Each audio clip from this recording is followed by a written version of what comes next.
Escucha, me gusta cuando aparecen ideas que tienen una punta de lanza clara y provocativa que sirve para abrir un poco el bocho y empezar a discutir y a debatir cosas. Cuando se debaten cosas que están instaladas, si no, no se debate nada. Y a cuestionar un poco eso. Estamos con Andrés Riesnik. Bienvenido. ¿Qué tal? Gracias por invitarme.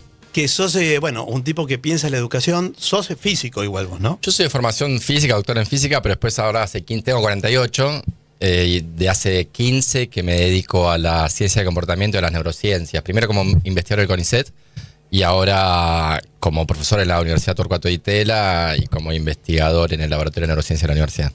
Bueno, resulta que el tipo tiró una frase que me gusta, un concepto que ahora lo podés explicar, que es el de guerrilla educativa. Un poco convocar a este tipo de subversión educativa que propones. ¿Qué sería más o menos? Total, bueno, gracias por invitarme de nuevo. Para mí es bastante especial porque mi viejo era muy fanático de La venganza será terrible. Y bueno, siempre lo recuerdo. Y lo recuerdo a la noche escuchando y cagándose de risa. Ayer hicimos acá el cumpleañito de La venganza. Me contaron recién, qué lindo. Qué lindo. Sí, bueno, yo era en mi adolescencia, fui mucho al Café Tortoni, llegué a ir a Mar del Plata a verlos también en vivo, en fin. Así que nada, un gusto enorme. Guerrilla educativa. A ver, en resumen sería lo siguiente. Lamentablemente, creo yo, por diferentes razones que podríamos charlar, en la Argentina hace varias décadas que la mayor parte de los profesorados enseña algo sobre cómo se alfabetiza que creo que está muy mal. Y como consecuencia de eso se está alfabetizando muy mal. Hoy hablaba con un amigo y estaba tratando de ver las mejores estrategias persuasivas para las personas más progresistas, porque la verdad es que yo me considero progresista, pero estas teorías muy falopa, que no tienen nada que ver con la realidad, que han sido descartadas hace 30, 40 años, son muy sostenidas desde el progresismo. Entonces hoy pensaba que un argumento que se me olvida de dar, pero hay que darlo, es que en Cuba se aprende bien. En Cuba tiene muy buen nivel de alfabetización, porque no se comieron toda esta cosa falopa progresista de que el niño va explorando y aprende solo el sonido de las letras. Que es por sonido, ¿no? A ver, hay algo que es... A veces nos pasamos de progres, ¿no? Pero hay algo que está bien que no hay... El castigo físico estaba muy mal, la educación tiene que ser divertida, todo lo que quieras. Pero en un momento, vos tenés que ser el sonido de la letra. En un momento tenés que estudiar, flaco. Sí, claro, en un momento tenés que poner a estudiar un poco. Claro. Sí, como que no hay otra forma. Y entonces, por diferentes razones que podríamos discutir, hoy en día no se le enseña a los chicos que ma está compuesto de dos sonidos, m y a. Eso está completamente vedado. No te lo permiten las supervisoras muchas veces o las directoras. Enseñar el sonido de las letras por separado. Sí las sílabas, por razones muy falopas, pero sí las sílabas, pero no las letras. En parte, la alfabetización es víctima de su propio éxito, como las vacunas. Viste que la gente ahora hay brotes de sarampión porque la vacuna fue tan exitosa que la gente se olvida de lo que era no tener vacunas. Entonces se dejan de vacunar. Bueno, con la alfabetización pasa un poco esto. Ahora, la alfabetización es muy buena y entonces a vos te parece que la gente puede descubrir solo que la A, mira, voy a hacer algo que es... Para nosotros es re obvio, ¿no? Yo digo A. Eso es el mismo sonido.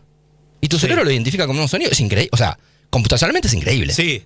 Es como, y tu A es la misma que la mía. Sería muy distinto. Claro, y tu A es la misma que la mía.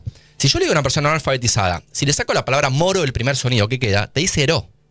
Porque entender que mo son dos sonidos, y o, e identificarlos, es re difícil.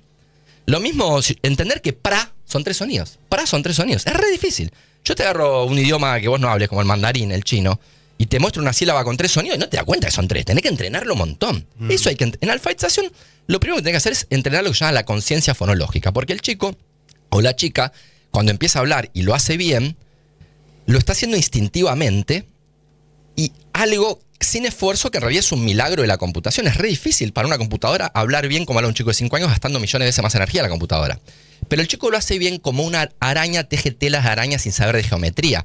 No es que el chico sabe de sintáctica, de gramática o morfología de las palabras o de fonética, sino que instintivamente, por tener genética humana y desarrollarse en condiciones típicas de desarrollo, sale hablando, ¿no? A un chico nace, lo tirás al mundo y grosso modo en su interacción con los pares termina aprendiendo a hablar. Nadie le enseña a hablar, todos aprendimos. Nadie le enseña, claro, explícitamente. Eso, aprende y lo que hace es combinar los fonemas del lenguaje para formar palabras y oraciones. Entonces, cuando te alfabetizas, como él lo hace instintivamente sin darse cuenta, lo que tiene que hacer es darse cuenta que es eso lo que está haciendo e identificar cuáles son los fonemas que está utilizando. En castellano son re fáciles, son solo 24. En francés o inglés son más de casi 50. O sea que en castellano de Argentina, en español es muy fácil alfabetizar en ese sentido. Y entonces el chico tiene que en primer lugar darse cuenta que el lenguaje está compuesto por fonemas que combina para formar palabras y oraciones. Una vez que eso lo va comprendiendo, puede entonces hacer la correspondencia entre ese fonema, entre ese sonido y la letra, el grafema le decimos, correspondencia fonema-grafema. Bueno, eso, si vos lo haces bien, los chicos, inclusive en contexto de pobreza, el 95% de los chicos aprenden a leer y escribir en 6 meses en sexto grado. Y hoy en día lo estamos dejando terminar la primaria sin leer y escribir por estas teorías falopas de que no, el chico va descubriendo. Vos ves las secuencias didácticas de alfabetización en Argentina, son un desastre. Sí, porque lo contrario a Cuba, vuelvo a Cuba, para los progresistas que me están escuchando como yo. Sí. En Cuba se enseña, esto es que estoy diciendo, lo de enseñar el sonido de cada letra, se llama el método fonético, principio fonético de alfabetización. En Cuba se hace así. Por eso Cuba es muy pobre y sigue teniendo muy buenos niveles de alfabetización. También en ciudades, en Sobral, en Brasil, que fue donde ocurrió un milagro en este sentido, porque en 10 años, no sé si conocen el caso, bueno, Sobral también fue el Partido de los Trabajadores, el PT, el que con sus sindicatos se pusieron de acuerdo para implementar métodos fonéticos y funciona. Entonces, ¿acá qué pasa? Acá, lamentablemente, está muy difícil avanzar con esto, hay mucha oposición, pero sobre todo de los políticos, los estratos, los que manejan la educación. Pero los docentes son seres que quieren ayudar a sus alumnos. Entonces, sí, pero si están formados, digo, en sí, en la profesología que enseñan cualquier banana. Está claro. bien, eso estoy de acuerdo. Pero ¿sabes que esto es re fácil? Porque ni siquiera, no es rocket science, no es re complicado. Yo te traigo los cuadernillos que funcionan. Y empezamos con la A, seguimos con la M, ahí podemos escribir mamá, ama, o cosas con así, después aprendes una letra más, y vas progresivamente entendiendo los sonidos de cada letra y pudiendo escribir oraciones con eso y practicás, que hay que repetir. Todo aprendizaje requiere un poco de repetición, si no, no aprendes. Bueno, si haces eso, la verdad es que está demostrado en Sobral, en Brasil, chicos mucho más pobres que los de nuestro conurbano aprenden a leer y escribir en 6 meses. ¿Por qué no lo estamos haciendo? Por los prejuicios de los profesores que se enseñan en los profesorados y que lamentablemente dominan las políticas educativas en Argentina. ¿Y por qué guerrilla? Porque me cansé de ver un montón de investigadores, porque esto que digo yo, no es que lo digo yo, lo dicen cualquier investigador mínimamente informado del área de ciencia de comportamiento, de neurociencia. Entonces son investigadoras que han dedicado su vida a esto, la enorme mayoría mujeres porque la educación está muy feminizada. Entonces te podría nombrar 10 investigadores de primer nivel internacional que investigan esto y dicen esto que estoy diciendo yo. Yo como estoy más en los medios, de repente tengo más llegada, pero ella siempre me agradece muchísimo cada vez que lo comento. Y ellas se han pasado toda su vida intentando convencer a los políticos, a quienes hacen política educativa, que adopten esta perspectiva de fonética, de alfabetizar, que es mucho más rápido, que es mucho más efectiva y sobre todo es mucho mejor para los más pobres. Porque el chico de clase media aprende igual, no importa. ¿Y vos qué decís? Entonces que desobedezcan un poco los claro, entonces mi propuesta es no desobedecer porque ellos están de capa acá y hay un poco el argumento de ellos es que los métodos fonéticos transforman a los docentes en un robot y el docente tiene que tener libertad. Yo digo, ¿querés que tenga libertad? Porque en realidad es una falacia, porque después los persiguen y no los dejan, pero por ahora mi estrategia está siendo, ¿querés que tengan libertad? Déjalos enseñar el método fonético. Y entonces, no quiero hacer... Entonces, ¿por qué guerrilla? Porque, ¿qué pasa? Vino acá, nosotros tenemos la suerte en el Laboratorio de Neurociencia de ITELA de tener a una ex alumna de doctorado, terminó el doctorado el año pasado con nosotros y ahora está haciendo el postdoctorado en un instituto en París con Stanislas Dehaene. Stanislas Dehaene es como el Messi de la neurociencia. Y ella tiene enorme privilegio, es una chica brillante, Melina Blaisauskas, le mando un beso. Una chica joven, 30 años, terminó su doctorado, está haciendo su postdoctorado, está viviendo el sueño de su vida, está con el tipo más grosso del mundo, la está formando. Y no es que, porque este tipo dirige un instituto con centenas de investigadores, tiene las mejores máquinas para medir el cerebro del mundo, y él tiene un montón de profesores de la universidad que dirigen a sus alumnos de doctorado. Él, como jefe de profesores que dirige a sus propios alumnos, pero a Melina la quiso dirigir él personalmente. Entonces, Melina está con él personalmente, dirigiendo su postdoctorado en este tipo de temas. Y ellos, como él es muy grosso, está en Europa, tiene buen financiamiento, tiene inclusive financiamiento del Banco Mundial, tiene varios financiamientos de ONGs. Entonces están haciendo estudios en Brasil, en Colombia, en Uruguay, y vinieron a la Argentina un tiempito para ver qué podían hacer acá. Entonces se juntaron conmigo y me habían dicho algo así como, bueno, tratamos de ver si conseguimos a las escuelas o a los políticos que, por ejemplo, en algún distrito la mitad de las escuelas funcionan la mitad de las escuelas enseñan con nuestro método y la mitad con el método tradicional y mostramos que funciona mejor nuestro método. Cosa que en realidad no vas a convencer a nadie con un paper más. Hay 5.000 papers en las literaturas científicas mostrando que el método fonético funciona mucho mejor que esto otro. Ellos se autodenominan constructivismo, llamémoslo así, no porque a mí me parezca que eso es el constructivismo, sí. Pero ellos quieren llamarse constructivismo, que lo llamo constructivismo. Entonces, hay 1.000 papers mostrando que el constructivismo funciona muchísimo peor que la fonética, que al pibe le enseñas los sonidos de la letra y lo entiende perfectamente a los 5 años y a los 6 meses está leyendo y es fluido.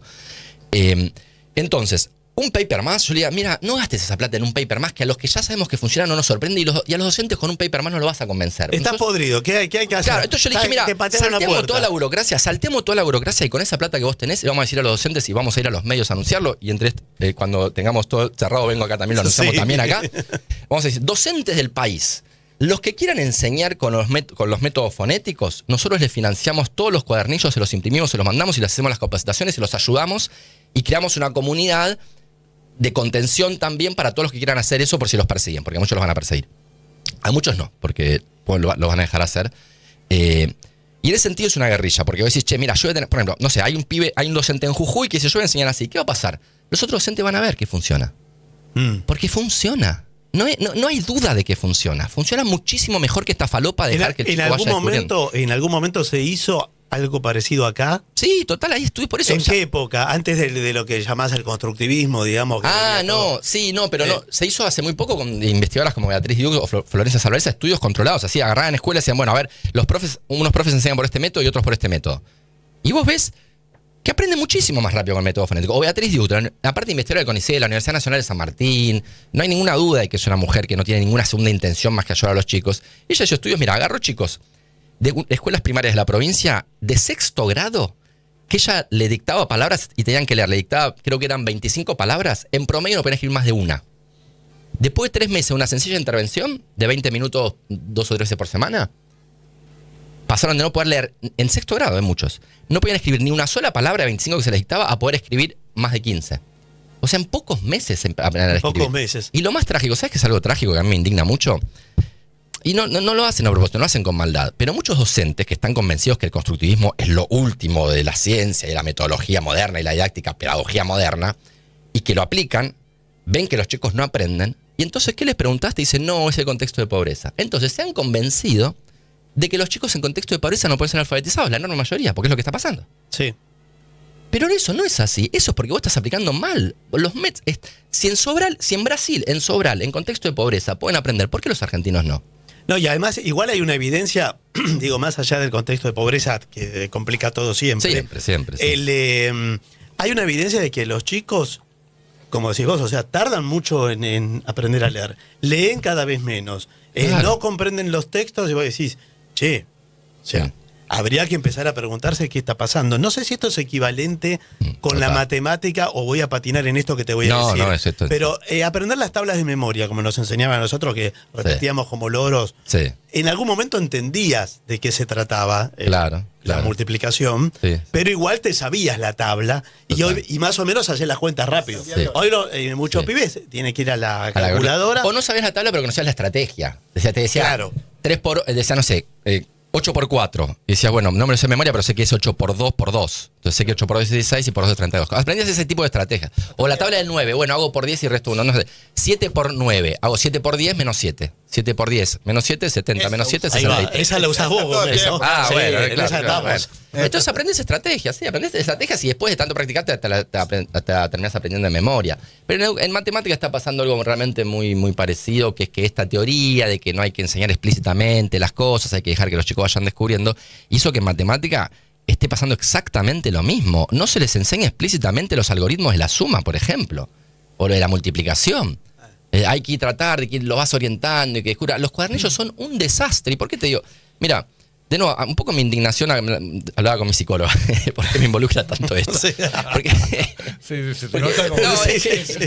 que hay un sentido de sentirse traicionado, porque yo toda la vida, fui a todos los 24 de marzo, fui a la marcha, fui a toda la marcha por la diversidad, por la educación, fui siempre militante, pero me eduqué en Brasil, porque mis papás se exiliaron en Brasil, de los 8 meses a los 7 años soy bilingüe porque tuve que educarme en Brasil, tengo un tío desaparecido, o sea, y de repente, cuando el progresismo de repente tiene oportunidad de cambiar las cosas y nosotros le mostramos desde la perspectiva neurocientífica cómo pueden alfabetizar mejor, nos ignoran y dicen que somos unos neoliberales, reduccionistas, progresistas, cientificistas. Entonces hay un sentido como de sentirse muy traicionado. ¿Y por qué? Por ejemplo, lo que vos decís es sentido común. Dale, loco, la educación está muy mal. No me digas que no. Entonces, en provincia de Buenos Aires.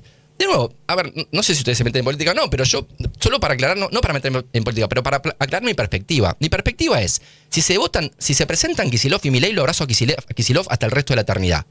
Pero en provincia de Buenos Aires está mandando una cagada gigantesca. Y no solo está mandando una jada gigantesca, sino que el último documento oficial de la provincia de Buenos Aires sobre alfabetización se publicó en mayo de 2024, se llama Plan Jurisdiccional de Alfabetización, y hacen un diagnóstico en la página 3, donde dicen, por increíble que parezca, que hicieron un examen a todos los chicos en tercero de la provincia y el 95% está al mayor nivel de escritura posible. Vos me estás jodiendo, o sea, todos Es vemos raro. la realidad. 95%, Es no, pero es raro, es imposible. Es raro. 95%, decir eso es capuzoteano, es bizarro, es tomarle el pelo a todos los que investigamos el asunto, ¿sí? Pregúntale a cualquier profesor universitario cómo entran los chicos de la secundaria. Bueno, ¿Cómo es pero así que un sector grado poco- está al mayor nivel de escritura? Y un poco vos, estamos con Andrés Riesnik, que bueno, trabaja en este tema de educación y en su guerrilla educativa, que como vemos está lanzada. No, todavía no empezó. Es una guerrilla medio rara, porque yo anuncio la guerrilla antes, Es raro. antes de la claro, Claro, antes sí. de tomar las armas, ya le aviso a que voy a tomar las armas, es como raro. Pero digo, como muchas cosas vos que mencionaste el progresismo que aparecen en crisis, lo más curioso, y esto me parece que es una señal para todos y para abrir temas, para hablar, un poco al principio del programa también hablábamos de abrir temas, empezar a debatir temas. Ahora, que el progresismo no quiera debatir es lo más antiprogresista que hay. Que te Totalmente de acuerdo. No, pero no es el momento, no están dadas las condiciones. Bueno. No. Es lo- Hay que claro, esperar eso toda la vida, correlación sí. de fuerza. Bueno. Chicos, perdiste Así todas. llegamos a Es el Milán. momento porque Exacto. perdiste Bueno, todas. exacto. Bueno, me pasa que todas llegamos- las perdiste. sí. Me Hay pasa que dar eso, todas sí. las discusiones. Sí, por eso estoy un poco ahora un poco más, porque yo me pasó un poco eso, decir, bueno, está bien, vos hablas de política, yo no sé, entonces no le quiero hacer el juego a la derecha. Entonces Claro, no podía el decir juego a esta- la derecha, bueno, no bueno. le hice el juego a la derecha, Ya la tenemos está a la el derecha. Ya juego. está, ya, claro. El juego lo recontraperdiste. Ya lo perdiste. Eso era. Y muchos dicen, no, habrá que ver qué autocríticas hacemos. Y cuando empieza esta autocrítica, me dicen, le haces el juego a la derecha. Bueno, Claro, pará, boludo. decidite. ¿Hacemos la autocrítica o no la hacemos? Claro, porque si la hacemos, hagámosla bien. Y esto es un tema terrible porque, a ver, de nuevo, no es un tema menor, es alfabetización, es la base de todo aprendizaje. Un chico que no aprende a leer y escribir, no aprende todo lo demás. Es peor que no darle una vacuna de dejar un alfabeto cuando sabemos cómo hacer que no quede analfabeto. El 95% de los chicos que terminan alfabeto en la escuela primaria hoy podrían no hacerlo. Y terminar alfabeto es una tragedia personal, sí, pero es también una vergüenza nacional. Porque hace décadas que se sabe cómo lograr que los chicos se alfabeticen rápidamente. El 95%, siempre hay algún porcentaje que necesita ayuda extra. Y lo que está pasando es que es lo contrario, es que la enorme mayoría no está aprendiendo. A tal punto se han desconectado de la realidad que hace poco salió en C5N, yo ya empezó un debate, y no sé si lo hicieron por mí o no, me mandó varias gente, justo un día que yo hice un video donde explicaba esto y se viralizó bastante, al día siguiente C5N saca una nota donde están las autoridades de la provincia de Buenos Aires diciendo, no entiendo por qué hablan de fracaso educativo, si el 66% de los chicos de la provincia le alcanza niveles satisfactorios de lectura. Vos decís, pará, lo voy a leer de nuevo porque no puedo ser que estoy leyendo esto. Dicen que 2 de cada 3 alcanzan niveles satisfactorios en promedio en la provincia. O sea que entre los pobres es 1 de cada 2 que no llega ni a niveles satisfactorios. Y eso no le parece un fracaso educativo. En el país de Sarmiento, ¿no gusta o no Sarmiento? La verdad que lees a Sarmiento, políticamente no sé, pero lees a Sarmiento lo que decía alfabetización y cómo daba los debates y te caes de culo. Era un tipo que sabía el detalle de lo que se estudiaba. Bueno, y hay el otro día escuché una columna muy linda de Canela Perochena sobre Juana Manso. Juana Manso fue la mano derecha de Sarmiento en la alfabetización y fundó los profesorados que fueron durante muchísimas décadas el semillero del feminismo, porque las mujeres conseguían laburo ahí. Claro. La docencia era fundamentalmente de mujeres, entonces fue un semillero para el feminismo. Y por eso uno se siente también traicionado, porque hasta en los profesorados, que fue un semillero del feminismo, ahora están estirando estas teorías y no les entra una bala. O sea, le pusiste 50 papers sobre la mesa. A ver, ¿qué tiene que hacer para saber si un método funciona o no? Instintivamente, ¿qué harías? Che, tengo 2 métodos. Uno dice que hay que enseñar así, otro así. ¿Cómo sí, hacemos? probá un poco. Probá. Decís, che, agarramos unos alumnos así, otros así. Bueno. Y si tenés evidencia de otro lado, el método de alfabetización de Cuba no es el mismo que tomó después Chávez en Venezuela, que habían hecho también una alfabetización muy grande. Puede ser. Porque ¿no? creo que fueron. Sí, me parece que fueron y también puede hubo como ser. un shock de En aquel alfabetización. momento. Y bueno, claro, Sí, puede ser. Terminal, Sí, digamos. sí. Claro, en aquel momento, claro. Sí, Pero sí, Cuba enseña fonéticamente y Sobral en Brasil lo enseña fonéticamente y nada, y todo el mundo sabe que la gente que estudió bueno, todo el mundo no mentira, justamente los profesores no, pero del área más del palo en que vengo yo, ciencia de comportamiento, neurociencia, es Vox Populi esto. De hecho, a mí un poco me pasa que como tengo más acceso a los medios últimamente por cuestiones de la vida y lo voy diciendo, a ver, yo no es una batalla, uno un poco elige las batallas que era en la vida y un poco las batallas lo eligen a uno, ¿no? Porque Sí. a mí lo que pasó es que yo estaba haciendo columnas el año pasado hice varias columnas en La Nación Más, en varios lados. Y en un momento como una de las columnas de ciencia, a ver, yo hablo de repente de superconductividad, cualquier cosa. No digo eso porque ayer hice una columna de uso sobre eso. Hablo de cosas, pero en un momento dije, che, hablemos de la ciencia de alfabetización. Y cuando hice eso me llegó una catarata de mensajes privados. Sí, claro, sí. De maestras contándome cómo les impedían enseñar el sonido de las letras. Y yo, como les conté recién, fui criado en una familia progresista, de izquierda, qué sé yo cuando veo trabajadores perseguidos del Estado, mi instinto es tratar de ayudarlo. Yo le decía, che, esto que vos me dijiste, ¿lo puedo decir en público? Y me dice, bueno, decilo, pero no digas mi nombre. Si vas a publicar inclusive lo que yo te dije, tacha mi nombre. Entonces yo vengo desde hace tiempo publicando, tachando los nombres, un montón de docentes que denuncian que no lo dejan enseñar el sonido de las letras, que se lo prohíben. Y lo increíble es que después yo hago esta denuncia y ellos y muchos lo niegan, te dicen que no es así, que ellos no lo vieron. Puede ser que no lo hayan visto porque hay centenas de miles de docentes en todo el país. Entonces, con que uno de cada 1000 quiere enseñar el sonido de las letras, son centenas. Claro. Entonces, capaz que son, justamente como están escondidos, no sabemos bien cuántos son. Pero lo que sí sabemos es que a muchos que quieren enseñar el sonido de las letras e implementar método, porque no es... Si no, mira, hay una anécdota divertida que un padre le dice al director de la escuela, escúcheme, mi hijo no está aprendiendo, no le están enseñando los sonidos de las letras. Y el director de la escuela le dice, sí que enseñamos el sonido de las letras. Lo que pasa es que esa clase su hijo no vino.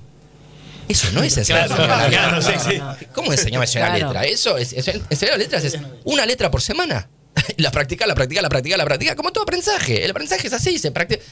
Hay cosas que nos pasamos de progre, loco. ¿Cómo?